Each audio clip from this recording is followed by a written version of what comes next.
बिस्मिल्लाहिर्रहमानिर्रहीम। अस्सलाम वालेकुम नाज़रीन। सिंध का ज़िला है कंबर शहदाद कोट, जहां पर पुलिस स्टेशन सजावल जनेजों की हदूद में वारदात की नीयत से खड़े जराइम पेशा अफराद और पुलिस के दरमियान एक मुबैना पुलिस मुकाबला हुआ है।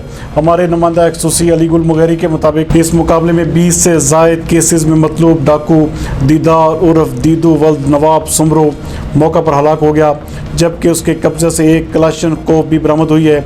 हलाक डाकू के सर की कीमत सिंध हुकूमत की जानब से 10 लाख रुपए मुकर्रर थी।